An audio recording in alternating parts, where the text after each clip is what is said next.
Hey you guys, welcome back to my channel. Today's project is going to be making some sliding barn doors out of some old doors that I have already got. So let's get to it.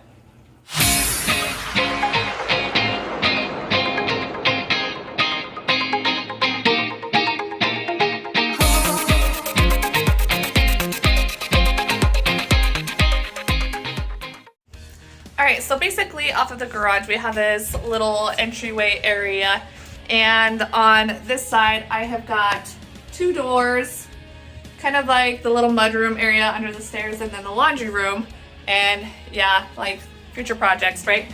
So the problem was this is kind of such a tight area and both of these doors would swing out. Well, the one swings out and then the other would swing in. And honestly, it just was always kind of claustrophobic. We're always bumping into doors and it's just not very functional. So I decided to go ahead and I'm going to be putting two sliding barn doors up that overlap each other so that we don't have to worry about that swing. I'm going to be using just some old doors that I already have. They're 36 inches. And this is what's awesome about it, is that you can just use it and you don't have to build from scratch. So I'm going to show you how to do that. Okay, so when you are picking out your doors, make sure you're picking out the size that you need. These doors that I got, they pretty much came to me for free, so I'm going to use what I have, although they're a little bit too short for the doors in the spaces that I want. So what I'm going to do is I'm going to sand down these 2x4s so that they're the same width of the door. I'm going to put some pocket holes in them and I'm going to attach a 2x4 to the top and the bottom of each of the doors. That'll give me enough length that I need.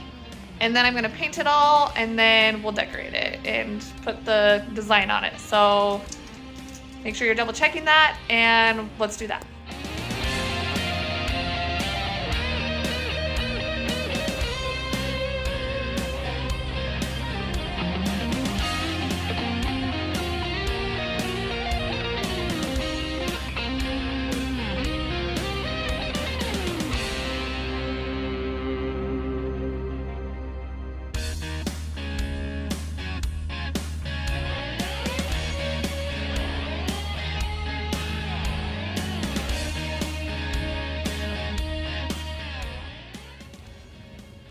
Alright, so I've got the two pieces on the tops of my doors.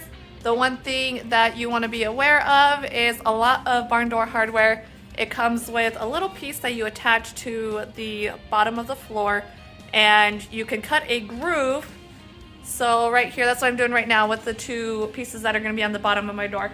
I'm going to cut a little groove that goes the whole length of my board so that when I get that piece for the hardware, I can place it on the floor, and then the door, the bottom where this groove is, will slide around that little metal piece, and that's going to keep my door from swaying back and forth. So that's going to be a lot easier to do before you attach it to the bottom of your door and then try and route it or make a groove or something like that. So I'm going to do that first. I'm going to cut the groove in the bottom of the board and then I'm going to attach the pieces to the bottom of the doors, and then we'll go from there.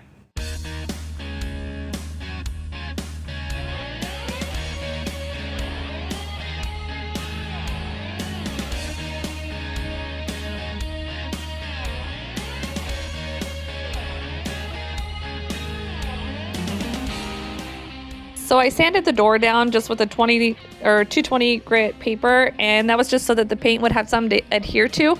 You'll notice throughout the video that I actually painted it black with the help of some of my helpers, and then I turned around and I painted it white because I wasn't quite sure of the design that I was going to use.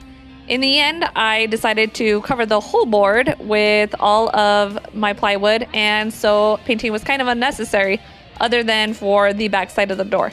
So, you know, lessons learned. That's what you do when you're in the middle of a project and you're still not quite sure how you're going to finish it.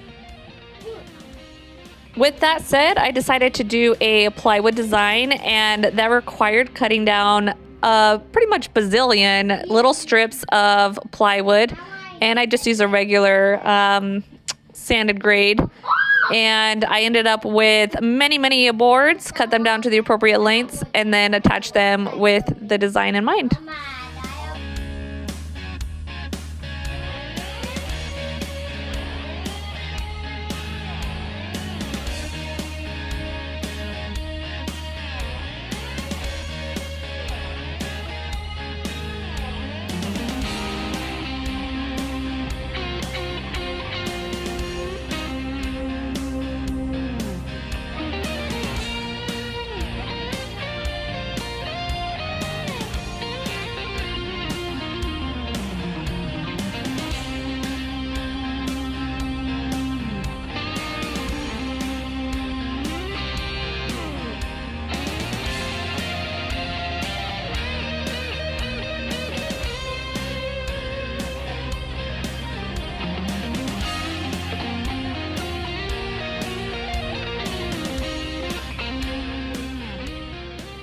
I really like this design. Not only is it modern, but it also has a lot of that natural wood tones, which I have throughout my house.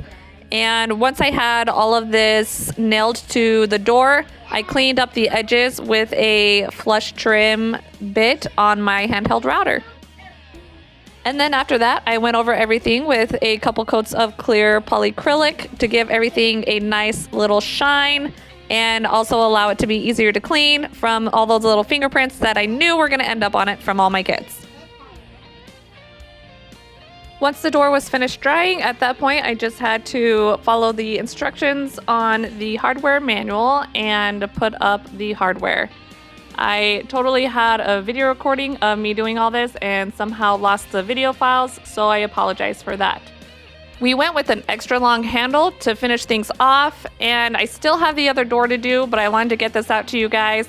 If you like this kind of content, please comment, like, and subscribe. I love this door. I hope you enjoyed this video, and we'll check you out next time.